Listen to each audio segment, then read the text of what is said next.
that was that. And then pushed over to the New York Comic Con. The next weekend. The next big animal that I had to slay. And that took place on, let me see, get the exact dates. Let me see, I like notes I wrote because I'm so stupid. It was from 8th to the 8th to the 10th of October. So what I do every year when I go, as everybody who's listened to our show knows, on Friday, is basically I go there, and it's cool because for like 3 to 4 hours, the public isn't allowed in. It's just creators, artists, vendors, creators, authors, anybody you can think of, people that are pushing videos, stuff like that. People are there to talk to, and you don't have to worry about 10 bajillion sweaty fanboys all over you and breathing on you. But anyway, so Friday was cool. Did the whole look around, talked to a couple different people. Nobody of major note, but the day was crazy. Once the public started flooding in, it was insane. Saturday? Like, it was just this wall of humanity that you could not imagine. I was like, holy fuck. I just could not. I thought we were going to die. I thought we were going to get stampeded or something, or the cops would be, the SWAT team would be called in to start killing people to save the other people inside, or something was just going to happen. But I noticed a lot of these anime people, and I felt stupid because I figured out later on, I found out that there was actually an anime fest going on, in the same building at the same time as New York Comic Con. So a lot of cosplayers. I'm seeing all these cosplayers, and I'm like, wow, this is a lot more than last year. And they're out, they're outnumbering the superhero people. Like, I'm seeing Naruto, and I'm seeing Pokemon, and I'm seeing all these other Sailor Moon, and all these other popular things I really don't watch. But they were cool costumes. I'm not gonna front, some impressive stuff. But anyway, later on, it was about. I took a little bit of a break. Then I came back to the convention. It was about, I think it was like 12 o'clock or so, and because I was just there from the morning on, and I knew Stan Lee would be signing at this booth for only an hour. There's one little tiny booth, and I said to myself, I could do this. It's one booth. It's like in the middle of nowhere. It's not the Marvel booth. It's not, the Power Entertainment. It's just this little independent booth somewhere in the middle of the floor. I'm like, how many people are going to know about this?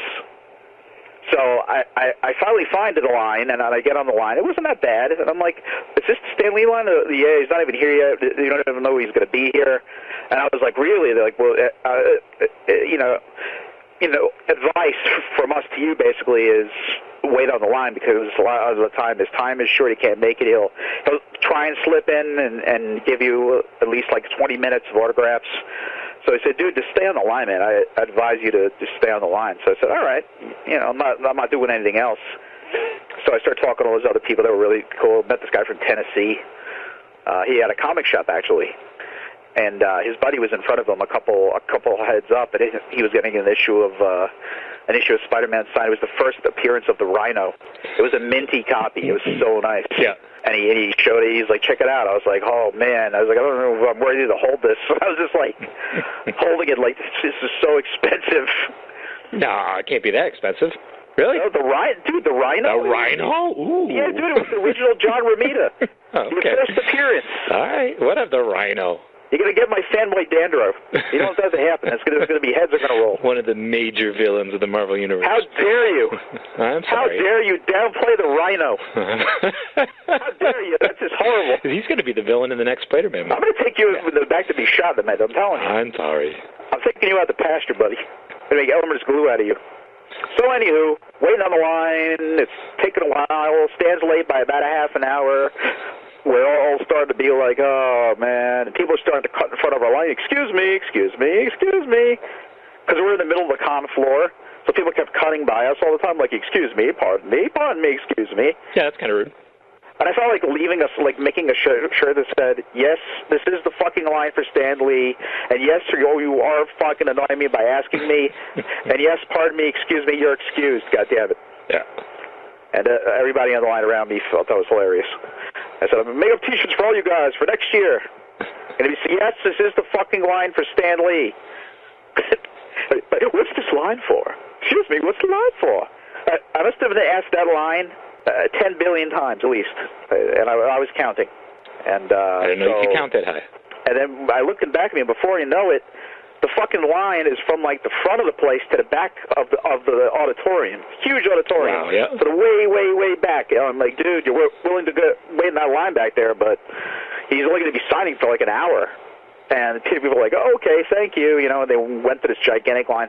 And I'm in the middle, so I'm feeling fairly confident. I'm like, yes, this is awesome. We got his autograph, you know.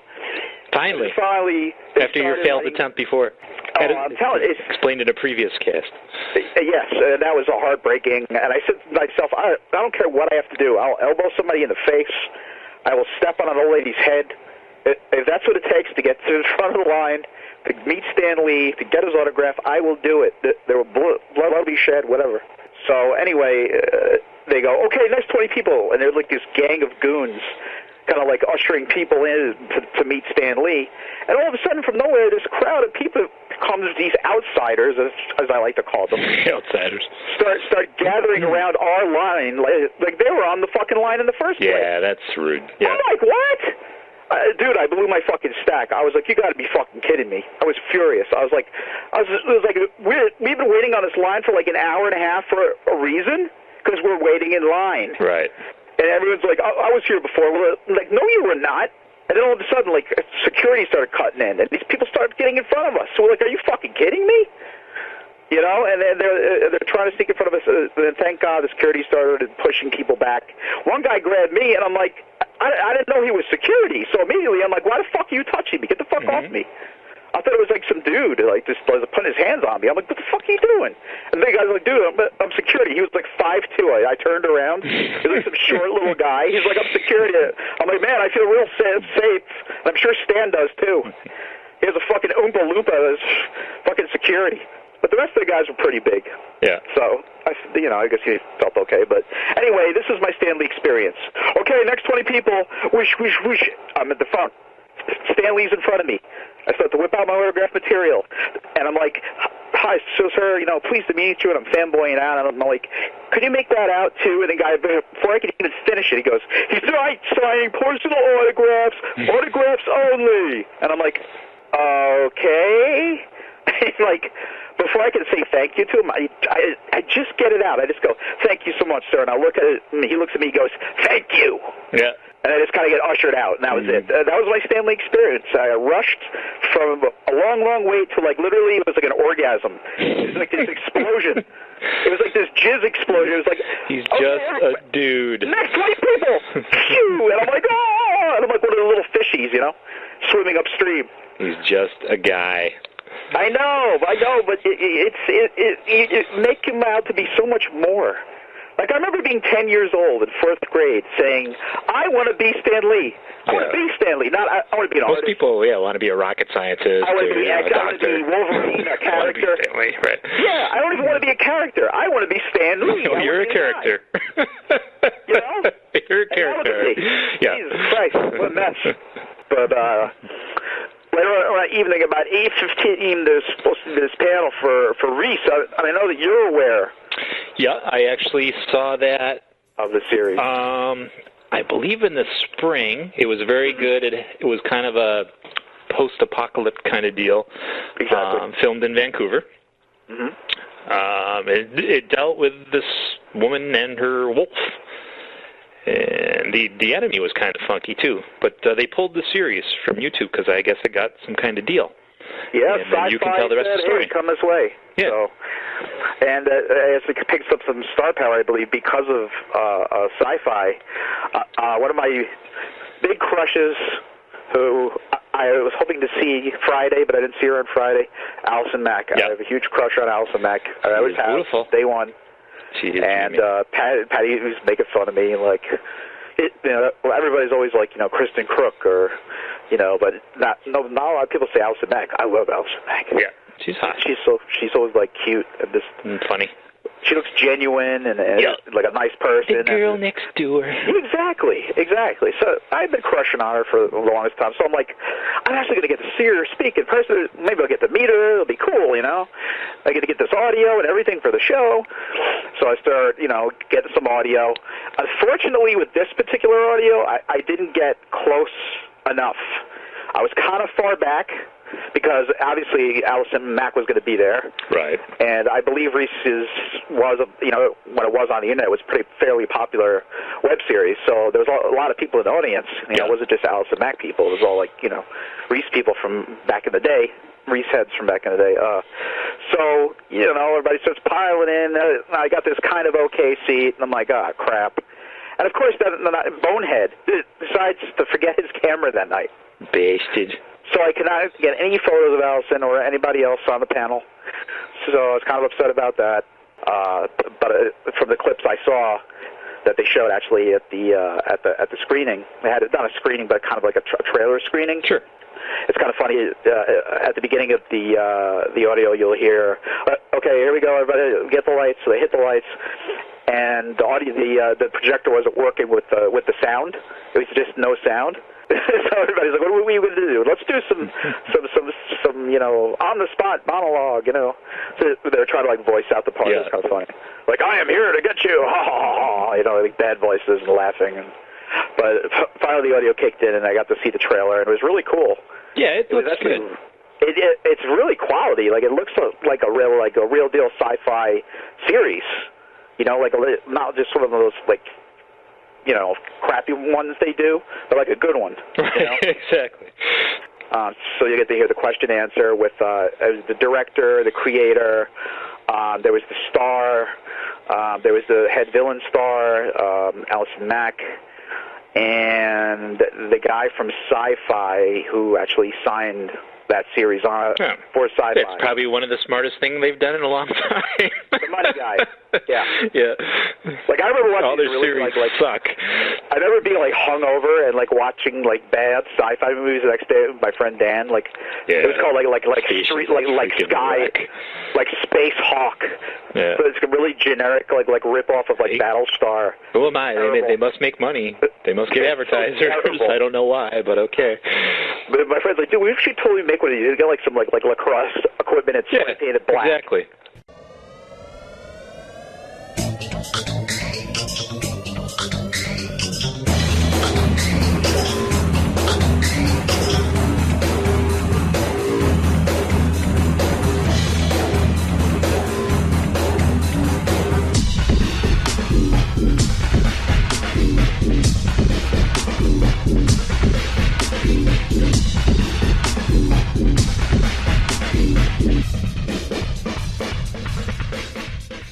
On Friday, at probably the middle of the day, I actually got to interview Rob Longo, and he's a gentleman who created Vixens of Virtue, Vixens of Vice, and we got some audio from that. All right. This is Fanboy Will, live from the New York Comic Con floor, and today I'm here with Rob Longo, writer-director of Vixens of Virtue, Vixens of Vice. And we're going to ask the gentleman about the origin of the series, maybe DVDs that are coming out, promotion, stuff like that. I found these guys when I was surfing on the web, and it looked like it was right up our alley. It was superheroes and fighting and ninjas and everything that's cool, that guys and the girls like. So I said, these guys are perfect. So I'm just going to ask the director about how it came about, the idea for the series, the direction it takes, stuff like that. Let's start with the beginning. Where'd you come up with the idea? I saw that there was a big missing gap of fun superhero stuff. Everything had moved to such gritty, anti-hero, which I do my love. Partner say that all the time. We always go, why does everything have to be so goddamn dark? Why? Even the new Superman costume is so dark. Superman is primary color, bright yellow. That's what he's supposed to be. He's not supposed to be Batman lurking in the shadows. Right. So everything's dark. That's a perfect example. Yep. So you decided to kind of go the fun route, which would be kind of like almost the Batman 66 series. That kind of campy kind of stuff. Exactly. I always describe it as very campy. Batman's TV series meets the Brady Bunch. Yes. I love it. Plus, you got the good-looking lady, so that doesn't hurt. That's always good. It's always a good thing. Makes for a good working day. Yeah, it's not too bad. You know, you're putting in work at the end of the day. I had a rough day today. A lot of gorgeous ladies around and fighting in tight outfits. Not to sound pervy. Me and my friend got pervy on the show a little bit. Not too bad, but my friend Chris is really bad. I can't take this guy anywhere. I can't.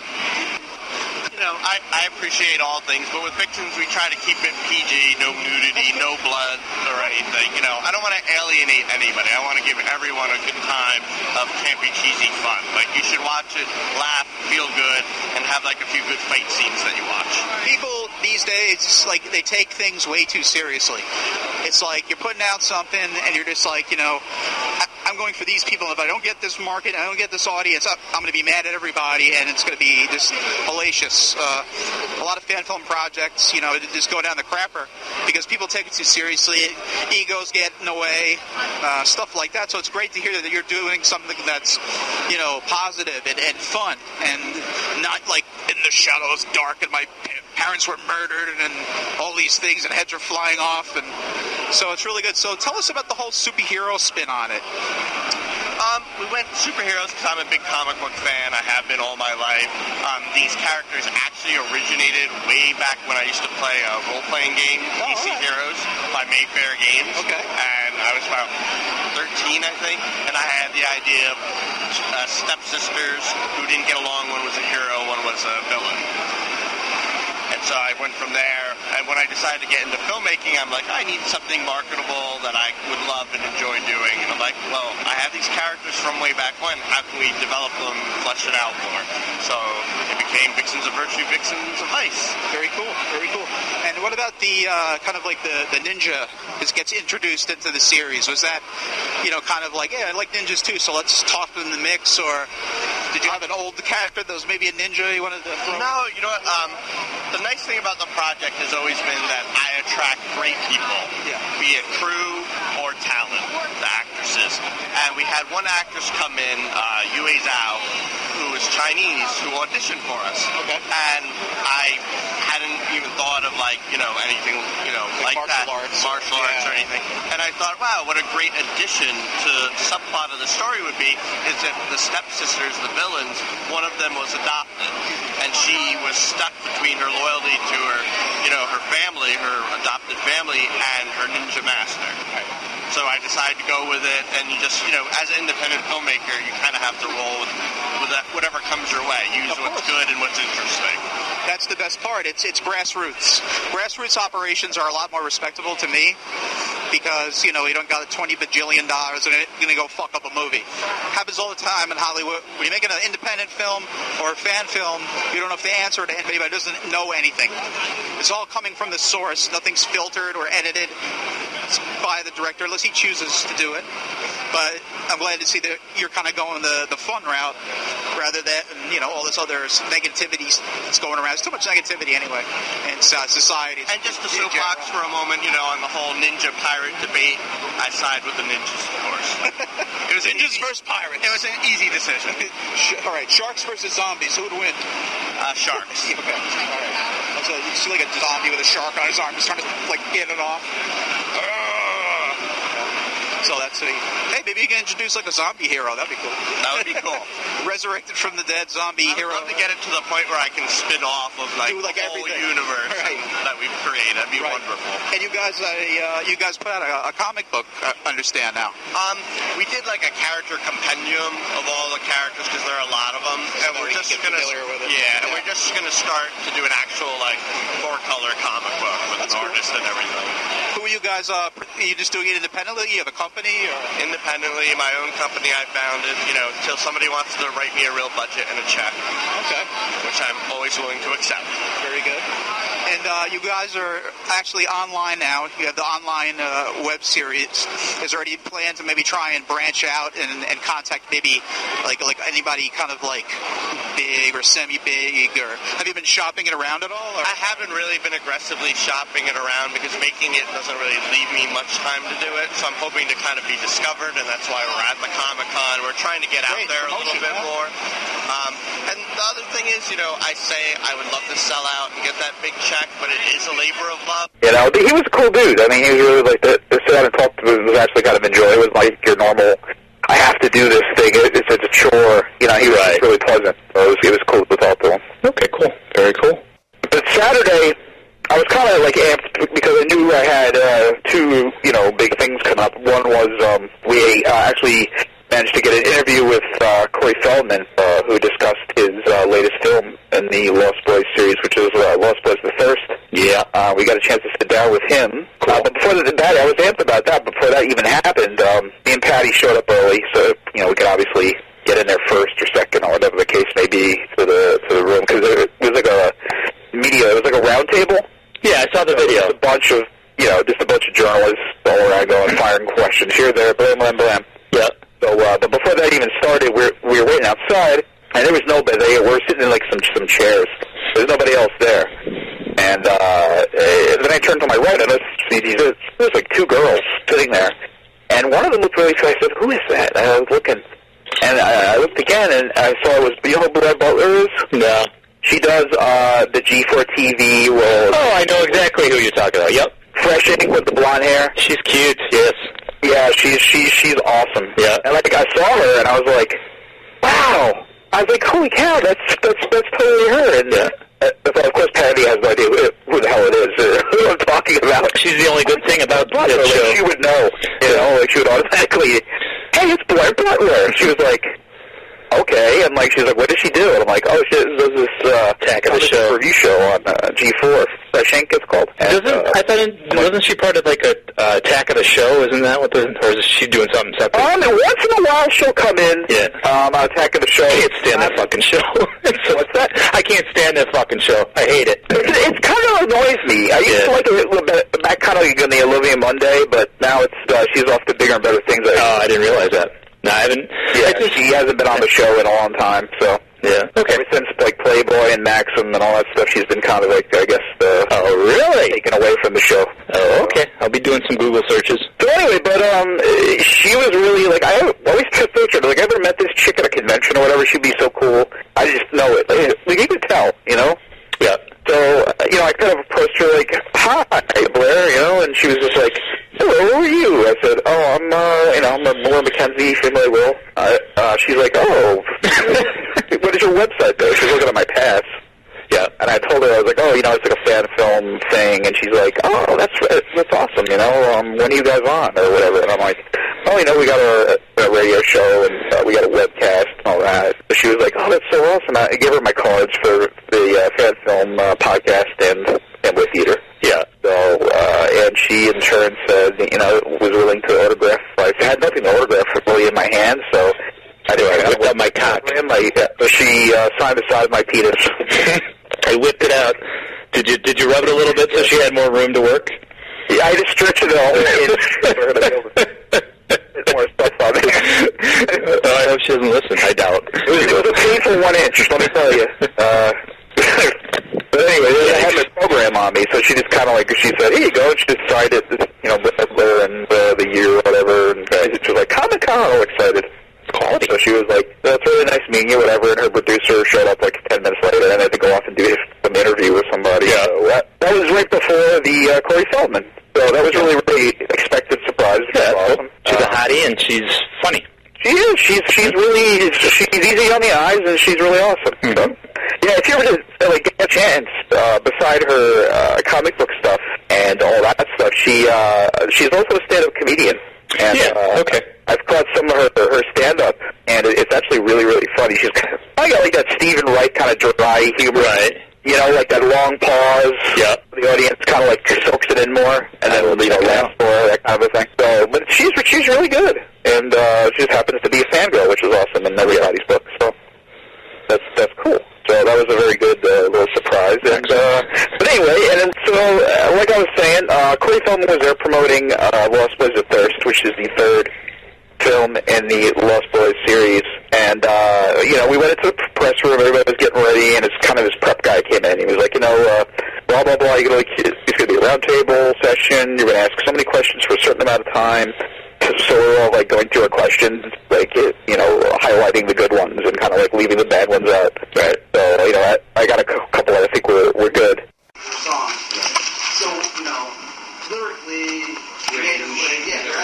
Revolution. Well, okay, I mean, basically when I started, it was really about kind of like 80s pop rock, because that's the time that I grew up, and so that was what was popular. So, as a solo artist, I was doing a lot of that kind of ear candy type stuff. And of course, I was best friends with Michael Jackson and Cyndi Lauper and people like that who were my influences, so that was the kind of stuff I was writing. But as I evolved as a musician and started taking the art form a little bit more seriously, my likes and interests grew, so I started becoming a huge fan of bands like the Beatles, Pink Floyd, Aerosmith, Billy Joel, the real artists. And as a result of that, I made it my quest and my goal to not only try and write more proficiently and more in that direction, but to befriend these people and get their influences heavily induced in my life, which I was successful at doing. And I've been fortunate enough to be able to land the talent and help a great artist like John Caron from Pink Floyd, who's currently right now on tour with Roger Waters. There's a lot of synth influence in the album. Right. Well, John's actually on the album. He co-wrote and co-produced seven of the songs. So we have John Caron from Pink Floyd. We have Scotty Page, who played sax for Pink Floyd for 3-4 years. And he's touring with us right now. Mark Caron, who is in Grateful Dead and Rat Dog and the other ones. So we have a lot of those classic rock guys who are honest, real, attributed artists contributing on this album. And then Storm Thurgeson, who did all of Pink Floyd's artwork through the years, Dark Side of the Moon, The Wall, Wish You Were Here, Animals, all of it, has done our artwork and has done a beautiful job. Not just for the album, for the big stage show, the big elaborate stage show. Yeah, we have videos which incorporate his artwork. I mean, it's a big production. It's a laser light show, multimedia. I think that chair over there is free. On the internet yet at all? Is there footage in there? Yeah, if you go to YouTube, you can check out the sneak peek of the Technology Analogy Live premiere, or just type in Truth Movement Sneak Peek OK. And the OK song, which is about a 12-minute song, just showed a very nice clip of what we do on the whole stage show. And that actually has John Caron from Pink Floyd, Scotty Page, everybody played on that show together. And I can tell you about the Lost Boys Ball. This is going to be a very unique and exciting event because not only is it an opportunity for fans of the genre of Lost Boys to get together in one place and celebrate by watching the movie together with me, but Truth Movement's going to do a full 1-hour show because the movie, or the album, is like a movie and it tells its own story. So basically you're going to get both stories, the Lost Boys story, the Truth Movement story, and a sneak peek from the new movie, as well as a Q&A with some of the cast members, and everybody gets to come in costume. So it's a costume party, a costume contest. You're part of the experience. Rocky Horror Picture Show. Exactly. It's a full 360 kind of experience, which has never been done before. Never in history has Live Nation and a studio come together to create an event. Is there any Truth Movement tracks on the Lost Boys? Yes, from the new album. Yeah, so that's what we're putting on the album. Okay. From an album that's No, from the 2008. Okay. Should we make another Lost Boys sequel, which I hear is quite possible in the pipeline, then we would make a new Truth Movement album, put even more of the music in the film, and then really... So you would wait for the movie to happen before making another album? Well, I think we'd probably be doing them simultaneously. Okay. That'll be my next year. I have one quick question. It's actually a bet question between a friend of mine who grew up in Astoria and was there when you guys were doing Goody. I believe that Good Enough video that you guys were in was the catalyst for a music career. He believes Billy Ocean is for get out of my drink, get into my car. Yeah, I believe that when you were involved with Cyndi Lauper and the music that I thought that's where he decided to get into music because she was cool. He believed it was Billy Ocean. A, I wasn't that big of a fan of the Billy Ocean song, and B, the Cyndi Lauper video actually had nothing to do with it because I was already writing. I started writing at 11.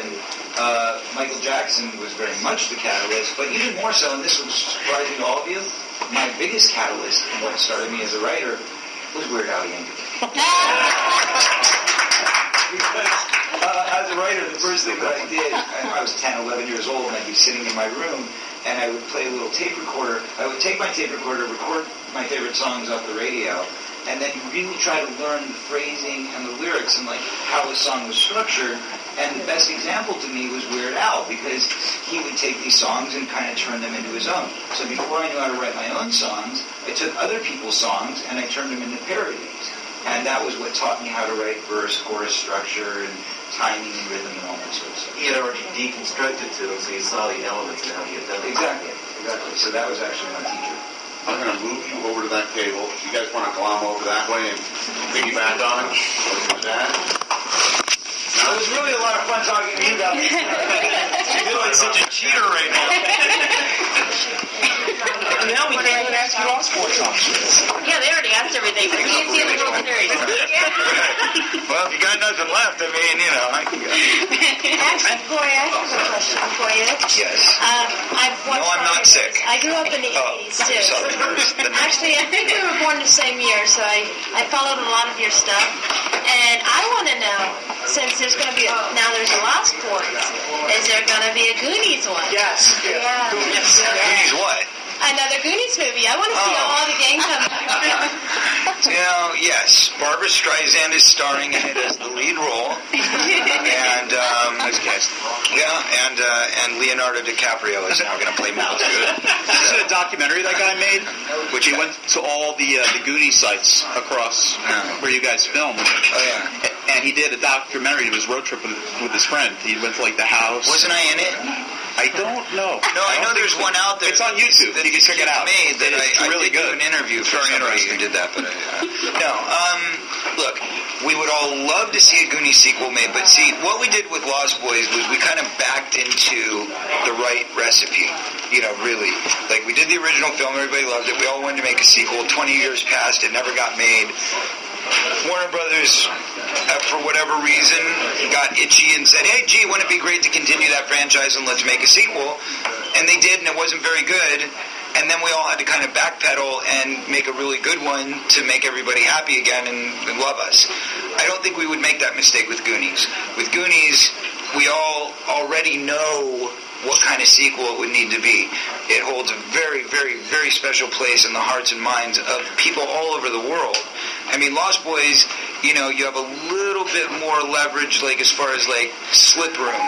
You know what I mean? There's a little bit more of a gray area because it's an adult film, because it's, you know, it's a vampire, it's horror, it's, you know, sex and comedy and all that kind of stuff. With the Goonies, it is literally, honestly, in Warner Brothers' estimation, the greatest film in their entire family catalog.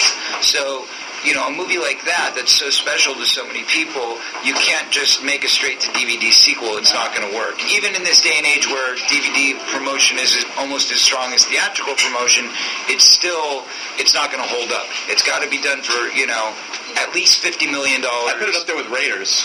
Yeah, thanks. I mean, I do. But that's what I'm saying. I mean, you can't go and make some crappy or even maybe mediocre mid-level sequel. It's got to be better than the first. And that means it's got to be Spielberg, it's got to be Donner, it's got to be the entire original cast, or it's a no-go. And by the way, everybody in that I just mentioned would love to see that happen, but it's really the folks at Warner Brothers who are holding on to that original with their dear lives. They're good at that. And, you know, they don't want to make it. What do you think needs to be in a Goonies sequel? Besides bringing back the original cast, from a story perspective, what do you think? How would you envision that being? You know, we've gone through many different ideas. There's been scripts written. There's been a lot of different, you know, versions of what it could be.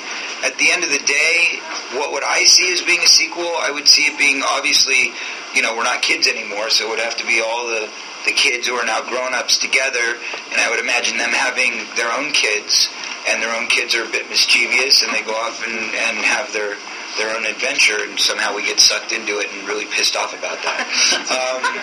That would be, you know, what I would think would make the most sense. But that said, it's still probably never going to happen. And then you've been in the business as long as I've been alive, it seems like. But how has movie marketing changed in promoting films with like the internet and the advent like social networking? Well, how has it affected how you do your job?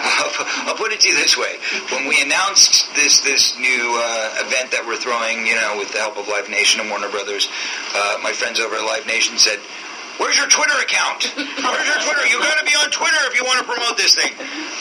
So, by course of nature, I now have a Twitter account. So you can all follow me at Corey Feldman. It's Corey _Feldman. Yeah, at Corey _Feldman. I'm still getting it down. Spell out under. Yes. UNDER.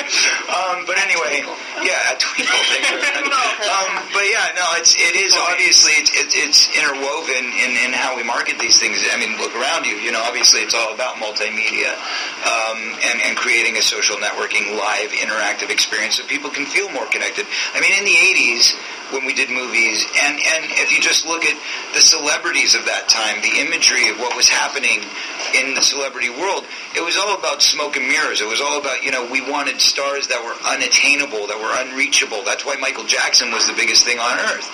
Nowadays, it's about who's the most real, who's the most down to earth, who's in your face, who's there, who you can touch, feel, taste. Well, not taste, but maybe. But anyway, that's the point. The point is that, it has evolved and it has changed quite a bit. And I think that's why what we're doing here now is so important, because it's about keeping that thread, that connection, which is why you'll find I write a blog, I have a Facebook, I have a MySpace, I have a Twitter, and all of those things, because I like to reach as many people as I can. Do you think it's harder or easier now? To do what? Well, just because you got to maintain so many different networks. Versus in the past, all you had to do is show up at an LA hotel. Well, it's a pain in the ass, I'll tell you that. No, I love the direct response with fans. I love the interaction, and hey, I've even been lucky enough to get a couple dates out of Facebook. So not a bad thing. Is the Last Boys comic in continuity with the third film? There are certainly many references.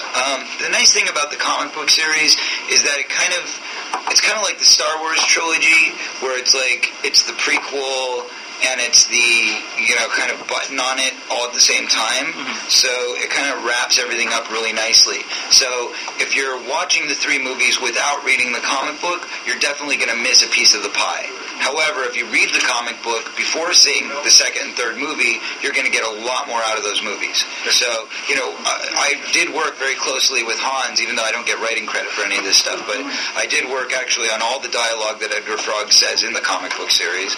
He was sending me rough drafts as he was moving along with it, as well as, obviously I was involved in writing on both the second and third film. So, fantastic. Oh, yeah. Two for you. One is, will the Saxophone Man ever make another appearance? He was in the trial. Oh my God! You missed it. I did miss it. Yeah, you got to go watch it again. So old of you now. I play sax in the third movie. Figured I've got enough hats on, might as well throw on a sax too. Now, Scotty Page from Pink Floyd will be playing sax in the new one. The second one was, I got the tail end, and I don't think anybody back here caught it, but can you talk about the event that you were discussing? Yes, Lost Boys Ball. Lost Boys Ball is coming soon to a city near you, hopefully. We're only doing 4 of them as of now. Like I said, this is the first time in history anything like this has ever happened. Never before has a studio and a live promotion event company come together to work on a project that is really promoting both a film and a concert. So really what it's creating is a 360 experience for the audience. Fans get to not only come and watch a concert of maybe their favorite band or maybe see their favorite film on screen again for the first time in years, but they get to do it with members from the original cast, and they get to come dressed up themselves, so it really feels like they're part of the experience. So it's a very unique experience. It's instead of, dinner and a movie, it's dinner, concert, and a movie, and it's a costume party, and we're going to do giveaways, and there's a Q&A with original cast members after the event is over. So it's a 4-hour event. It's an evening with. We're only doing 4 of them right now because, as I said, it's on a test pattern, and, just like the sequels to Lost Boys, it's all supply and demand. If we sell out every one of those shows, I guarantee you we're going to want to bring them to the rest of the country and the rest of the world, because I want to take this internationally. My idea is to basically spend the next 6 months touring this event all over the world, and then after that's done, get right back in, record a new album, simultaneously make another sequel to Lost Boys, and then do it all over again in a much more meaningful and productive way next time around. So I can see this going on for years and years and years. You guys aren't getting rid of me. Hey, Corey. What was it like? I can't give anything away yet. What was it like making the transition from actor to director with the making of this film? I didn't direct this film. Okay. Executive producer. I'm corrected. Okay. Executive producer, but thank you. Take the acclimate. I have directed in the past, which was, challenging, because it was actually the last film Corey Haim and I ever did together. Oh, okay. I mean, if you don't count the few scenes that we did for Lost Boys, the Tribe, but yeah, I had to direct him, which was challenging, in a terrible, terrible movie called Busted, which it's not terrible because I directed it, but it's terrible because they didn't allow me to do my job. So it was really, kind of taken out of my hands, and, just dealing with bad B-movie production companies that have no idea what they're doing and would rather have TNA than any kind of creative insight. Can't lose with the TNA, Never. Corey? Never. In the new film, you actually work with wires, because it's like wire glue, and you have CGI effects. How important is the evolution of filmmaking and the evolution of the vampire? Well, if you're asking a question which pertains to the importance of imagery and visual effects in a vampire film, I think it's immensely important, because, look, we're not doing Dracula anymore.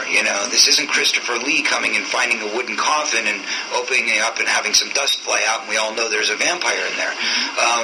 These days, people need to see their vampires graphically dissolve and, turn into dust and particles flying all over the room. And actually, it seems like sparkling is enough. Hey, not this one.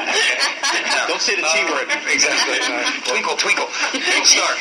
But, we got vampires flying out of planes in this movie. I think we've come quite a long way from the original Lost Boys, where they just jumped underneath a train track and fell into clouds, and we all assumed that they were flying.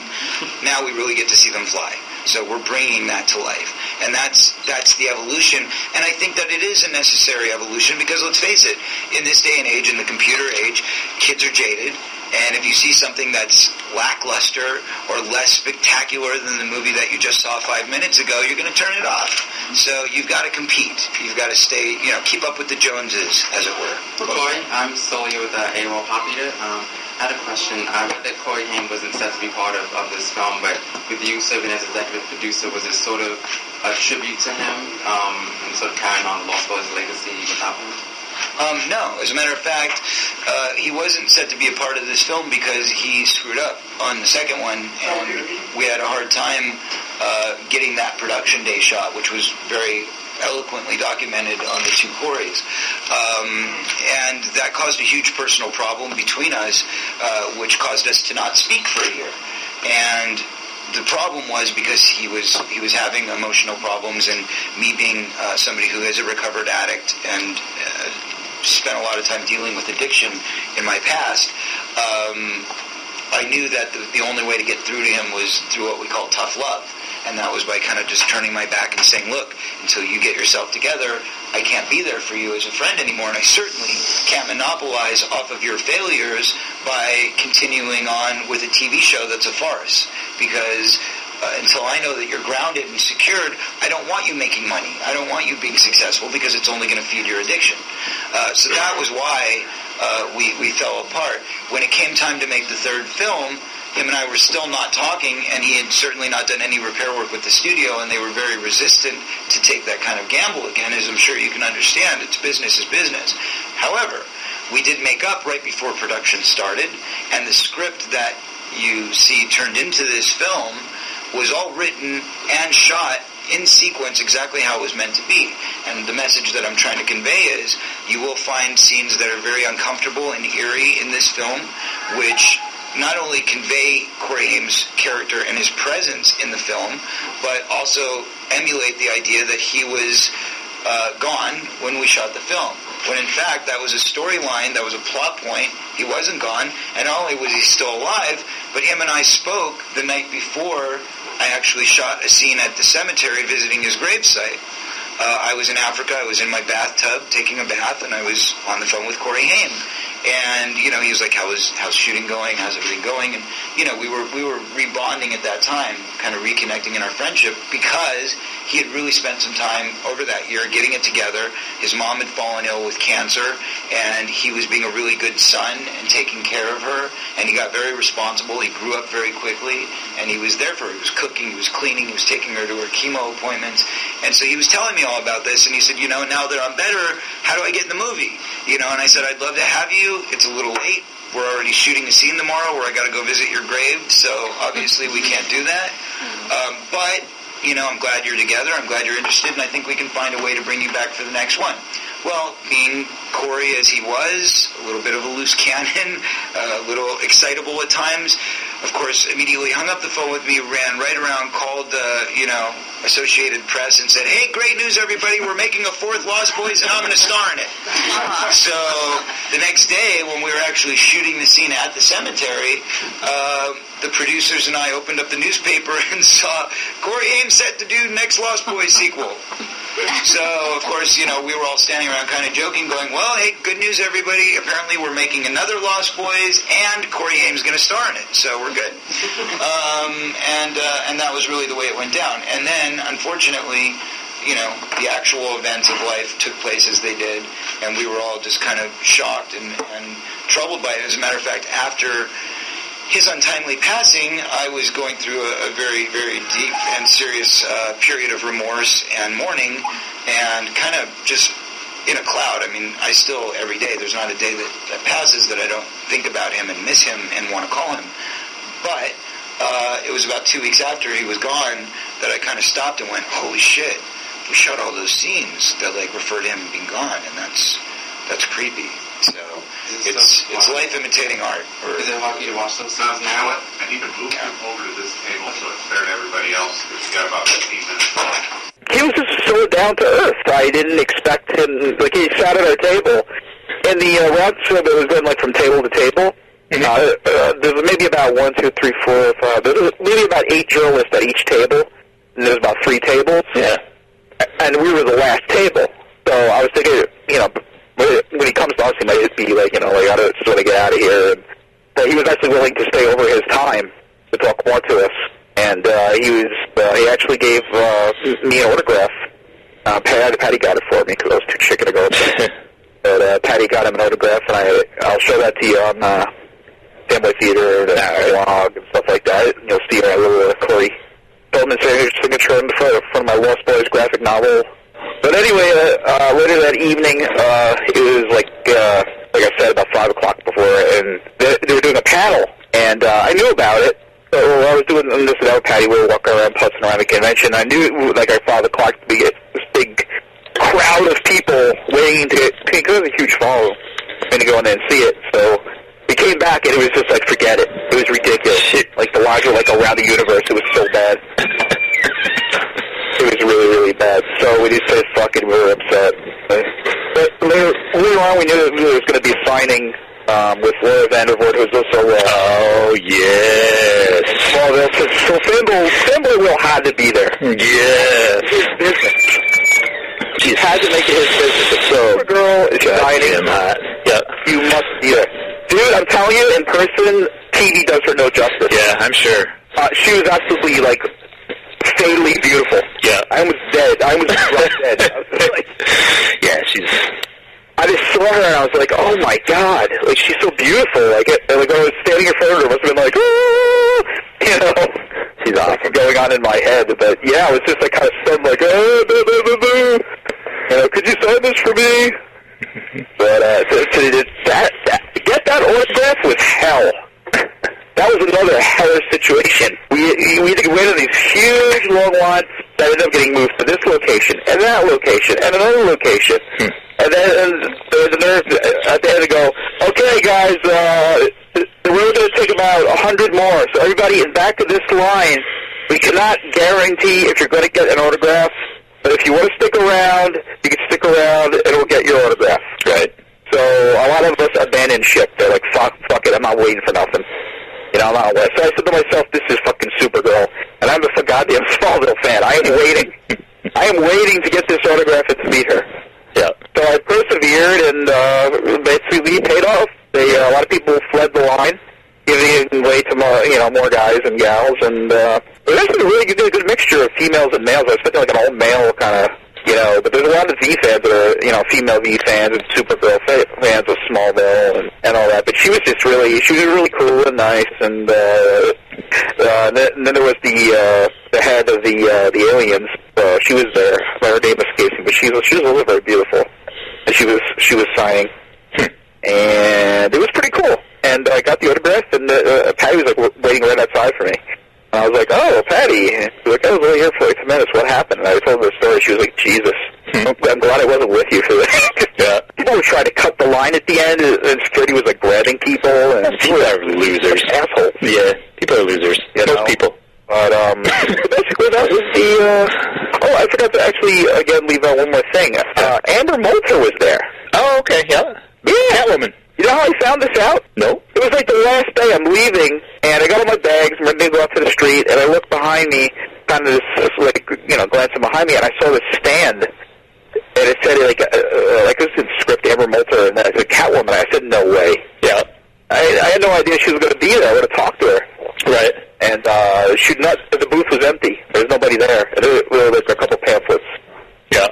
That was it. But we've been trying to get the elusive Amber Moulter on our show for a long time now. But she's really, you can tell she's pretty genuine, and she wants to come on the show. She's just very busy. Yeah, I think she just got a gazillion. I can totally relate. Yeah, you know what I mean? So much shit going on. Superstars, we got to do our thing. Yeah. Save the world and all that stuff. Yeah. So, to wrap it up, that was basically the highlights of my trip to the New York Comic Con, and the first episode was the Big Apple Comic Con. So, yeah, that is correct. It was a fun 2 cons. It was the